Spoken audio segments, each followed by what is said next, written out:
Good day. Yeah, so welcome back. Just an update, quick update. It is now Thursday the 13th of June at 1:36 in the afternoon. They were here doing the inspection, which we posted the video the other day. Denise was here to do it because, again, they're just here to antagonize me, so we just took me out. We extricated myself out of the picture, and Tiger and I went somewhere else because, again, that way it's to facilitate them doing it. It's really interesting, though, because they gave us the email at 8:32 on Friday night saying they'd be there 1:30 on Monday. I'm in the shower getting ready to take Tiger out, and all of a sudden I come out and Denise says I've got 10 minutes to leave because we were sent an email where it says that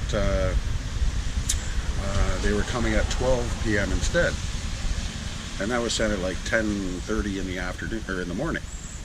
So given like an hour and a half to say, oh, by the way, we're coming earlier, when we did everything to facilitate them. So actually what we did was we went ahead and I went, okay, what the heck, I just got in touch with them right away, and I said, well, give me till 12:30. Even though, again, it was illegal notice on Friday because they're supposed to give you 24 hours clear notice. 8:32 p.m. on a Friday night by email is not clear notice for Monday at 1:30 in the afternoon. But again, we are the ones who have been asking for an inspection, and that's what we got. Again, here we are on the 13th. She promised in the video she was going to drop one off in the mailbox. She has not done that. There is no work orders to date yet. The unsafe condition still exists. So we posted that, and in the meantime I also sent an email to Allison because she said something about there's going to be some sort of hearing at some point. I made sure I sent her a copy of the actual notice letter that we sent to Commissions Worldwide, which is the one that we posted through the link to Adobe, I believe it's or whatever, the cloud document that I posted there. That's a copy of the actual notice. Now, I noticed you were writing it, I do have a brain injury, so there was a mistake there, but most of it, it was correctly addressed to Commissions Worldwide. But I believe at the first line I changed it to Communications Worldwide, Inc., and all of its heirs and assigns, which is meant to say Commissions Worldwide. And every other part of the document, it continues to say Commissions Worldwide. So the only place where there was an error was at the beginning. Obviously, I must have communications on my mind that's really close to it. They're not effective at communicating or property management, but their commissions are probably pretty good. So anyway, just to correct the record. The other thing too is, so I went ahead and I emailed Allison a copy of that because she says there's going to be a hearing. We said we need that to be entered in the record as our response because it shows the actual infractions by bylaw code. And this is only looking at the bylaws, some of which cross over into property standards, but we only looked at the bylaw to demonstrate that they didn't even pass the bylaw codes because the rental bylaw clearly states that a director shall not issue a license if there's any bylaw code infractions. So again, these 4 properties are being put up for the letter at the bottom of that document on page 6 is actually the notice that started us being notified that there was a problem here. And as you can see at that letter, he identifies 100A, 100B, 98A, and 98B as being the properties that are currently under review for a rental property license, a rental license for the property, which is basically a license to occupy. It's confirming that it meets the standards and is fit for occupancy, is what they're basically saying, and I'm sure that's what the public takes it as. So if I'm wrong, please leave comments. This is a public discussion.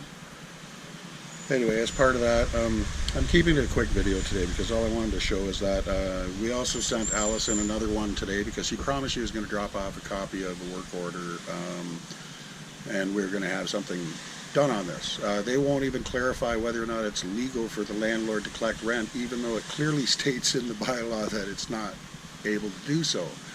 And he hasn't cashed our check yet.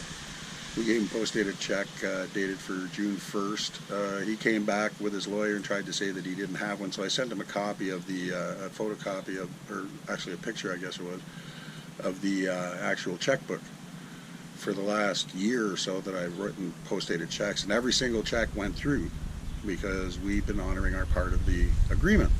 All bills are paid, never missed a rent check, everything goes through on time. Whenever he puts it in the bank, it goes through every time, and we give him 12 post-dated checks usually. Anyway, so it's been very easy for him. So anyway, we sent a new email to Allison Henschel, which is the inspector that Shamir Mehta, who is the manager for licensing division, municipal enforcement, brought with him that day. Anyway, so we sent it to Allison Henschel. We also sent a copy to Premier at Ontario.ca, Attorney General at Ontario.ca, and Minister at MAH at Ontario.ca, which is the Ministry of Municipal Affairs and Housing, which is, these are all the people that are responsible to make sure that minimum standard is maintained. So I'm going to turn this around and try and get it on screen for you so you can read along with me. I'll read it out loud as I show you the video. I mean the email. Okay. So let's see if I can get this.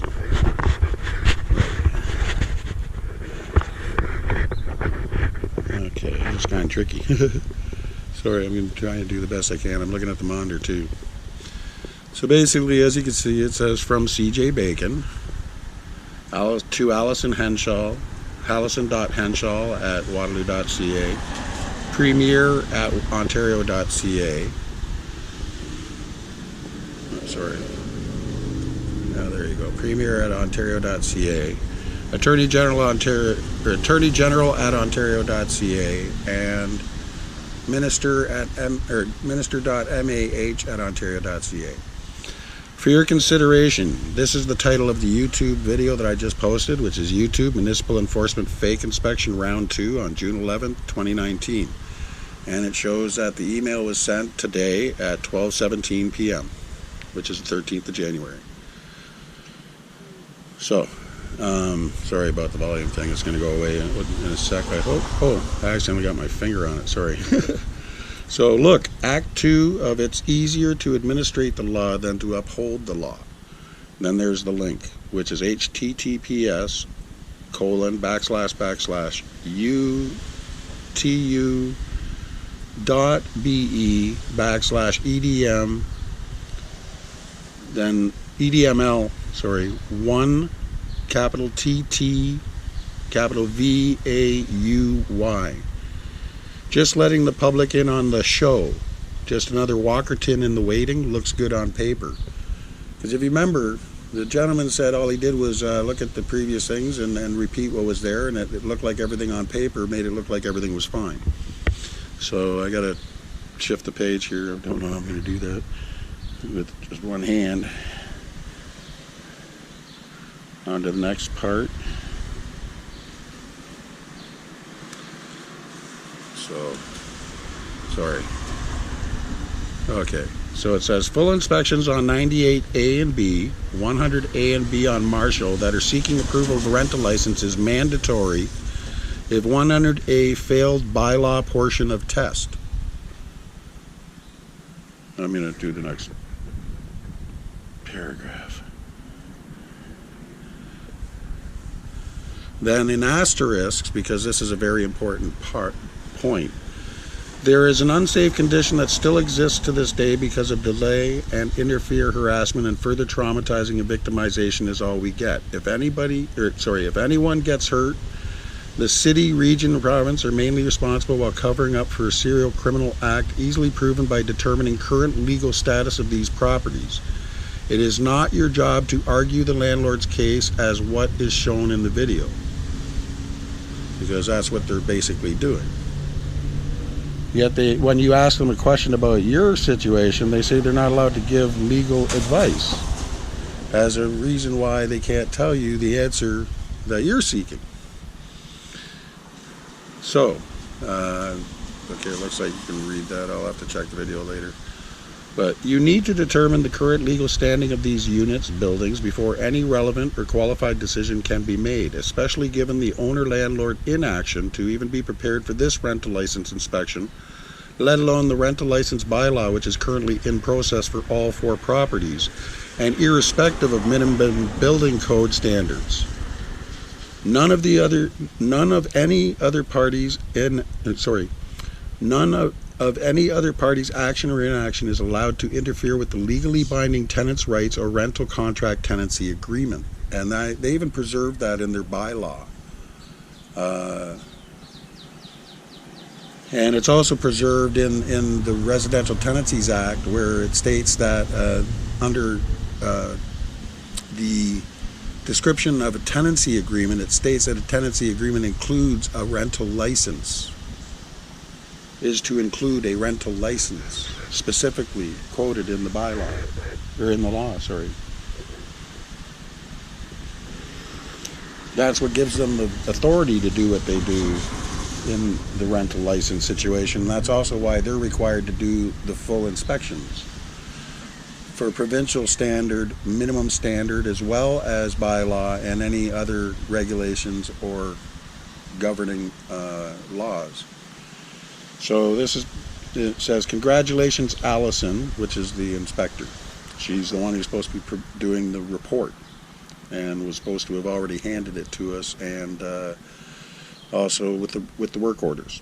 So anyway, congratulations, Allison. You may become the next YouTube star, right next to Shamir Mehta, manager for municipal enforcement for the city, region, province's demonstration of his expertise as manager. Because this is the second time Shamir's been here, and we have had conversations, and he's had all the documentation, but they pretend like they don't know, and they're asking you again, what do you know? It's all just playing games and biding time while they continue to manipulate the situation and not give you a direct answer. So anyway, back to the note. Of course, the director, Shane Turner, and everyone up to and including the mayor, which is Mayor Jaworsky, who represents Waterloo on the regional council, is just plain running scared and hiding like the cowards they truly are. Stand up for what you practice and believe you have a right to do.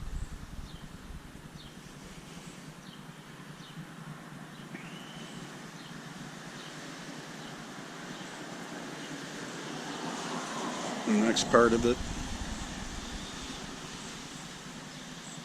Okay, I guess that's good. Good job. Then in parentheses, question mark. How does it make you feel? Are you proud? It was just my duty. Job is exactly what the defendants of Nazi Germany claim. Has anyone welcomed you to the club yet? Maybe they'll throw a party. Keep educating the public, so thank you for that. Great system you have here. Now remember, I sent this to the Premier as well, and I've actually contacted the Premier, and I've spoken in these videos, and he's been sent links to these videos, and there's been absolutely no contact. But as you know, Doug Ford has gone on to try and get rid of human rights. He's reducing legal aid for persons because, again, it's about covering up the truth. So this is what I sent to Doug after many attempts to try and get him to try and deal with this. Pale imitation. Anyway, back to the letter. No honor anywhere, no matter how many business cards or parking space, office door, top of the letterhead bullshit flavor of dumb autocracy you choose to sell this week. Welcome to Dougly, Ontario. Get it? Doug? What a winning personality riding on Rob's coattails, but why change now, right? Dougly? Hence, Dougly, Ontario. That's what he's doing. He's turning Ontario into Dougly province, where there is no human rights, because it's always better to administer the law than it is to actually uphold it, right? That's why tribunals is administration, and this is an application of notwithstanding tribunals. And I'm trying to get a housing inspection, a proper housing inspection, just to determine the legal standing of this building, and as you can see, notwithstanding. The landlord has standing. City and province, region have standing. Anyway, so that's why this part. Question, is this what you mean when you say that Ontario is open for business? Human rights and the ability to speak up or out all under one roof, with the difference between care and control. And of course, we're talking about the Social Justice Tribunal of Ontario. So back to the letter. People are starting to get it. Glad to give them the truth to allow you all to demonstrate what we mean. And if you're paying attention to what's going on in the States, or the SLC Lavalin scandal here in Canada, you know exactly what they're demonstrating by what we mean: deny, deflect, obstruct, victimize, and then, when necessary, criminalize the person who's bringing the truth out, because it's all about covering up the lies, because the root word of all those words is lies, right? Anyway, so time's up, ladies and gentlemen, especially your majesty, the crown. You know, the evil one. Free speech, my opinion based on experience as a person disabled by Canada. Now, this is a little known fact that a lot of people don't understand. Canada is not a geographical location. Canada is the crown. On every legal document, Canada is the crown. So, time to publish the oaths of allegiance on your websites. We challenge every politician to publish their oath of allegiance that they swear when they are sworn into office on their websites. And do not vote for them until they publish it, because you need to see what it says. You may or may not be surprised, but it has very little to do with people swearing allegiance to people. Explains why they're able to do what they're doing here. Back to the email again. Just consider it as one more public education. Maybe you can get a write-off for income tax as just another expense of business in Ontario. God save the Queen for justice, finally. If she is not doing this, then others are in her name. Chris Bacon. Hope all is well with you and yours. Be well. May peace be with you and yours always. And then in really big capital letters, I went really. Because I know they don't want that for us. They continue to just... Sorry, I'm going to spin this around. I don't want you to look up my nose. So anyway, they just want to continue in their fallacy that anybody's safe. So a rental license in Waterloo is supposed to be an assurance that it not only meets the minimum standard, but they double-checked it, and that you're safe by renting any kind of housing in Waterloo, especially student housing. The reason why I picked this street is because between King Street and Weber Street, I would say probably 80 to 90% of the rentals here is student housing for the university, both universities. And matter of fact, it's because of safety blitz by both universities that started the idea of rental license to begin with as a second check measure to assure safety of students that register at both universities, and they're either in the university house or housing that's offered by private landlords in the region. This is a regional problem. The one thing that we have discovered, and the reason why we're having a problem with this is because this is reminiscent. There's a saying that says, if pattern of behavior is a measure of criminality, then the pattern of behavior that they're exhibiting here across the region, because we're talking, it started in 2014 up the street at 49B. They did exactly the same thing. They interfered with our tenancy there. They interfered with our ESA, interfered with their ability to get any kind of proper inspection. Again, pretending like we were the ones who were stopping them from doing an inspection. We went to landlord-tenant, and I was asking for help with, as a person with a disability, with what facilities were available for me to be able to present my case. They never returned the calls. That's all documented too. I ended up hiring a lawyer because I gave him this money for an insurance settlement. So I ended up going out and retaining a lawyer who actually worked along the case, but was operating extremely weird. So we thought it was just a way to test us to make sure we would be able to undergo a cross-examination. But he ended up going on vacation. When he came back, he was not prepared. So I fired him. And all of a sudden, he shows up at the landlord-tenant hearing, claiming that he was there on another case, and he was there for the sole purpose of handing me back by cash my retainer that I had paid him, and I had a receipt for paying him a retainer to appear as our lawyer. And we were there for our case. He stuck around for whatever reason. He claimed he was there for another case, but we ended up appearing, and I tried to say, excuse me, I was not given any accommodation. This is what's going on, and they just treated it totally horribly. They shut us down. It's all recorded too, because I was able to record it digitally, so I've got the whole hearing on tape. Because they were not cooperating with us and they wanted to try and proceed in a kangaroo court style, we said no, we're not going to stand for this, and we walked out because we were not given an opportunity to even have our case filed. And there's a reason for that, because they don't want any documented evidence of what's actually going on. So we walked out of the hearing, and we found out later that they had let this lawyer appear on our behalf anyway.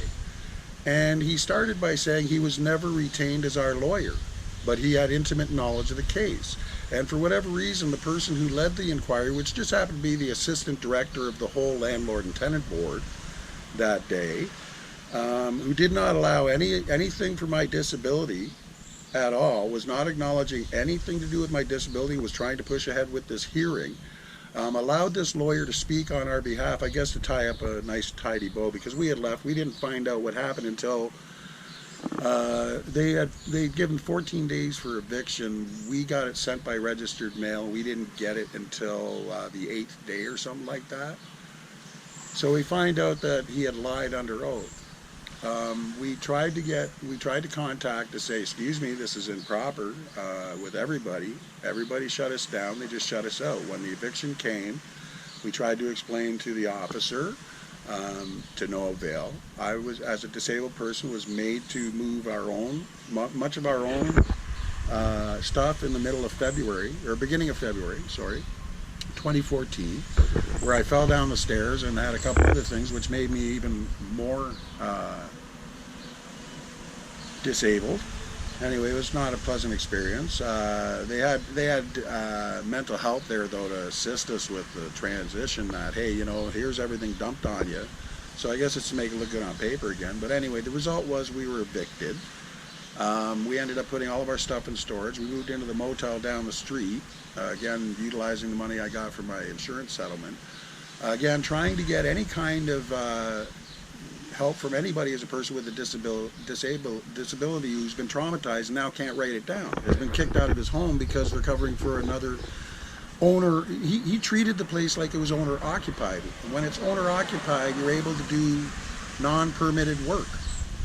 This property is owner occupied, and they was able to do non-permitted work, which is why these infractions exist. When they transition from an owner-occupied to a rental property, there's even more reason why they need to do a full inspection based on minimum standard of building code.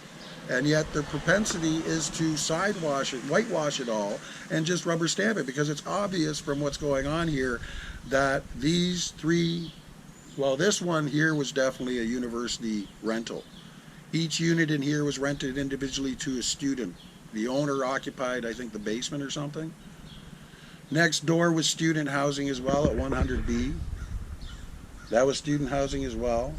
And 98B was student housing, run through a property management company, as was 98A. The reason why we know what's going on at these three properties is because they were all vacant when we rented this one. He showed us every single one of these properties.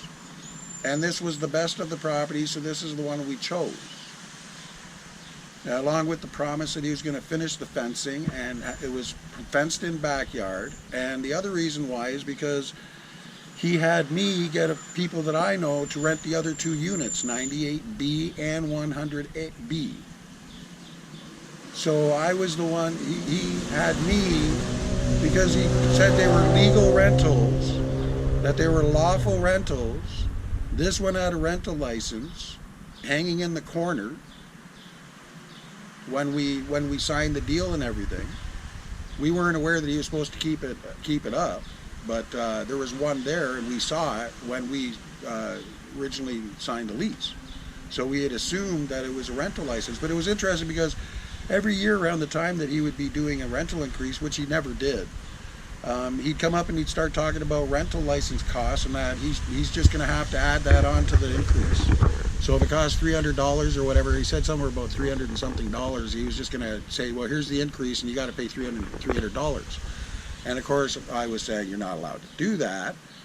And it's cost of doing business, you know, because that's his cost. It has nothing to do with our tenancy.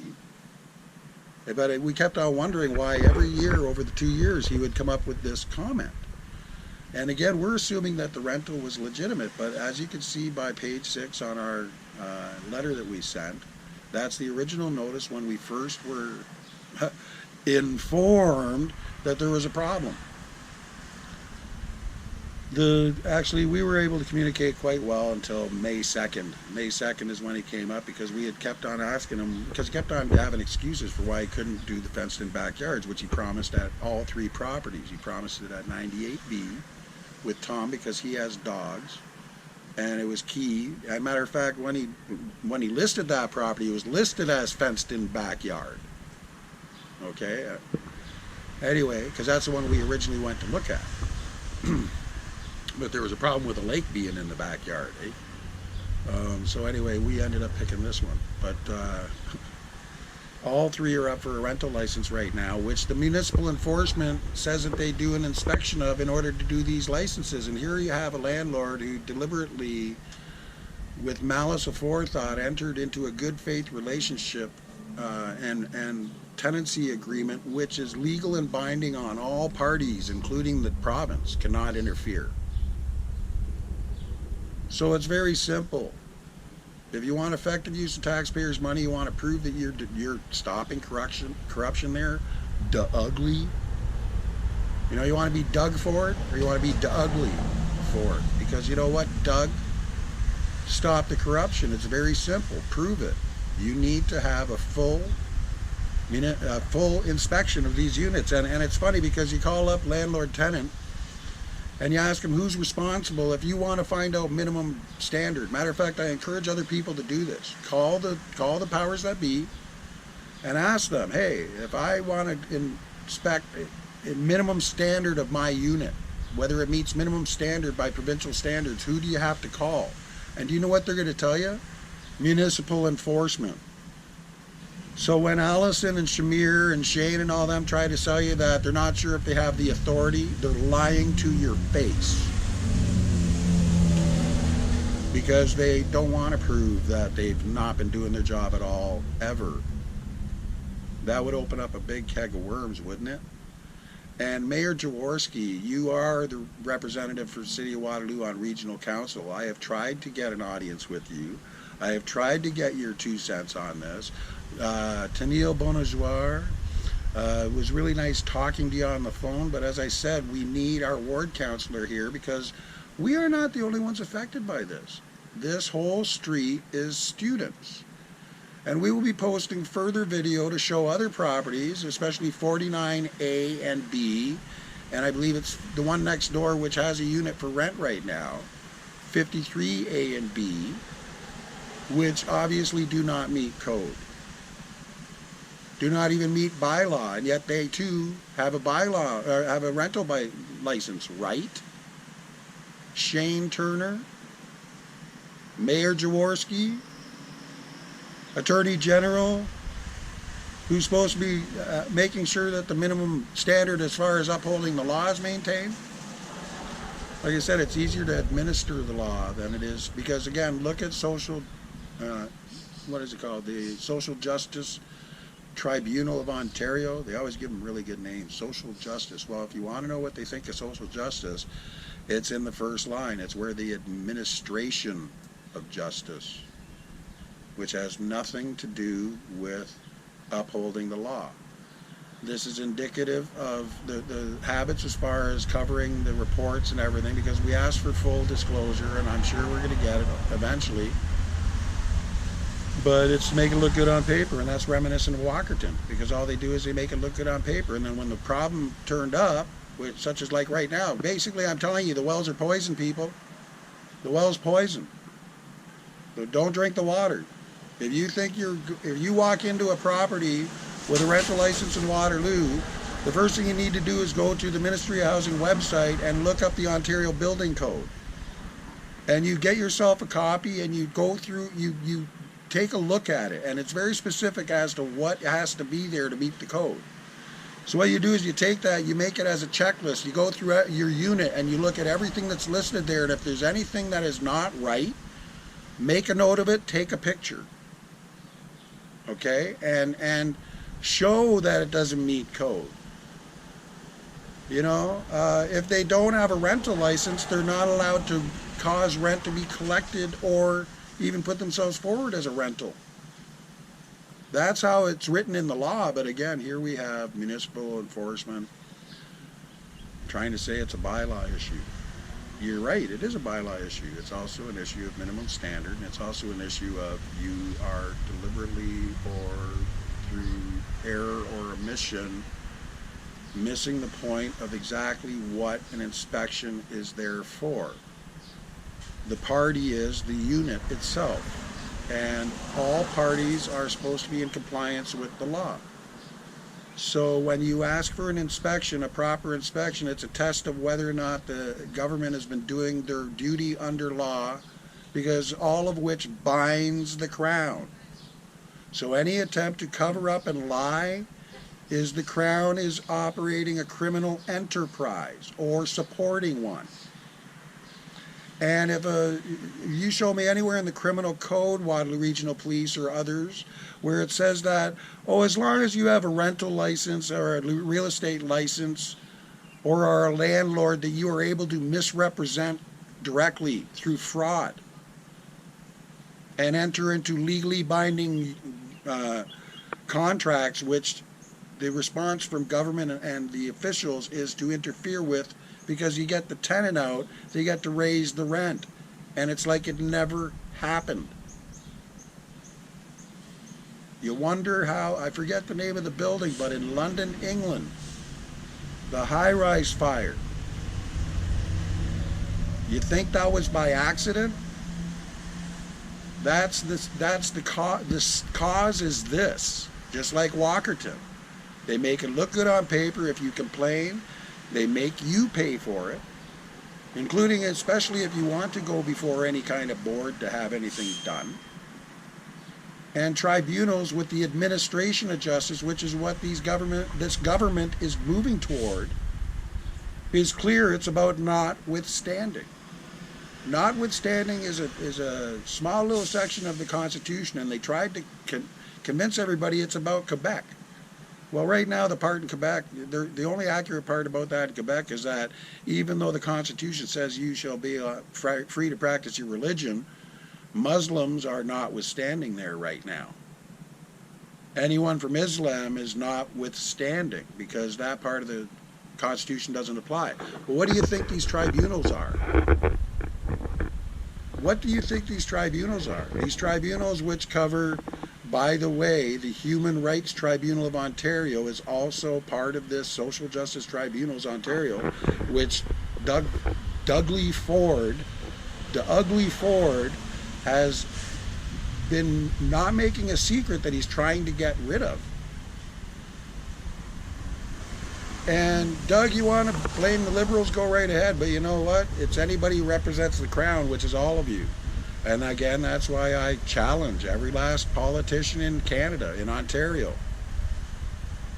I challenge every person who has a vote to you tell them, guess what? I'm not going to vote for you until you publish your Pledge of Allegiance on your website publicly for your oath of office. That goes for Chief of Police, the head of the courts, any judge, all lawyers, all representatives in government, all of our, Catherine Fife, who also participated in the cover-up. Here we have the age of Jody Wilson-Raybould, was the Attorney General and Justice Minister of Canada, and not even she could get past Trudeau's assistance, because they seem to claim that, well, no, I didn't see that. We weren't aware. You're damn right they're aware. It's what they do. So, Doug Ford, Carolyn Mulroney, Steve Clark, I challenge you to prove it. Have you been meeting the test of making sure that people, especially renters, rental companies, keep minimum standard? Because again, I want to point out my other video where I pointed out a unit up the street where I happen to know, I'm pretty sure it's Grand River Property Management. There are many other property management companies and individual landlords who have no problem meeting these standards at all and do what they're required to, which is called due diligence. Make an effort. This landlord is so comfortable in the setup for him that he didn't even bother trying to correct anything for the last 30 days. And it still exists because the city is studying it. They're digesting it. I hope you don't get the runs from it because we're pretty aware of how shitty this really is. I ask for any taxpayer who is concerned about this, and it's called about, there's a certain element that follows the law generally and lives within the law, which is what we're all required to do, including and especially the government. And yet you have these other operators that all they do is go around in between, running in between and around it and under it and over it. And they can say and do whatever they want. They can disrupt anybody's life, anybody's security of person, because what is more security of person than having a place to live? All we were doing was our part. We entered into a contract. We honored our part of the contract. We paid all rent. We've got all bills paid up. Took care of the place. Waiting patiently for them to honor any part of their agreement. To no avail. And here we come into a problem, and what does the government and everybody do? They tamper with a legally binding agreement, which it says under tenancy agreement description in Residential Tenancies Act that it is to include a residential license, a rental license. So anyway, I challenge you, Dougley and Caroline and Mr. Clark. I challenge you. You know what? Keep doing what you're doing. I dare you. Okay? I dare you. Because you know what? The next step is I'm just going to start releasing how this pattern of behavior that's exhibited across multiple units, across multiple properties. You know, I'd like to have, I'd like to put out an invitation because the university's right here. Any civil engineering students that are in the area, we have an open house here. If you need to help working with your transit and doing surveys, we invite you to come to this property and perform one here for us, please. The only condition is that we need to have the results of your findings. We invite more than one. We'd like to have at least 3 different teams here or whatever. If there's a professor at the university who does civil engineering who'd like to come and participate to add to the authenticity, we offer this property as while we have care and control of it as the tenants, the legal tenants. We invite you to come and do your studies here and help us as a public service, as a public, for public knowledge, and public education.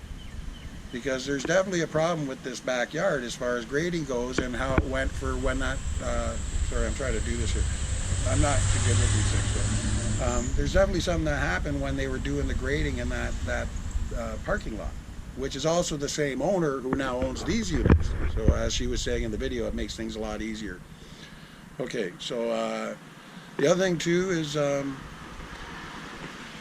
go out and take pictures of your stuff. Send it into the ministry. If there's anybody out there who believes that this is a shine on and would like to help, please help contact the proper authorities and tell them that you agree that these properties should have a full inspection. Because they're about ready. You saw you're in the video how they treat next door. So even though he made a criminal act in getting us in here, misrepresentation and fraud, even though he did not follow the law with regard to rental license being mandatory, even though he's a certified, trained real estate agent in the region, he works for Coupa Marcoux and he used his card for contact information. He did not give us a Commissions Worldwide business card. He did not tell us it was his business until after we signed the contract, and it was like a year later or something like that. Anyway, it doesn't matter. The point is that he lied to get 3 people in here, which means that's police, Waterloo Regional Police. And we tried talking to them about any of the landlords before, and they cover for it because that's what the region does. Regional courthouse, regional police, regional fire. And people don't pay attention to the region and local municipal elections. But if you take a close look, you will find out that it is musical chairs. All the same players, different positions to make it look good on paper. Anyway, that's our charge. Dougly, we don't want an ugly Ontario. We want an Ontario that's inclusive for all. And you're doing very poorly. You know, and where's the honor? I've already been before your system. I have been before the highest honor of your legal system. And believe me, there is no honor there, and it's all documented. Because you're afraid, because I've got the truth. I press play, and not even in the courtroom. They even scrub the transcripts. It's called scrubbing the transcript, because any errors by the court, any mistakes where it shows their bias, it's removed. Anything that shows...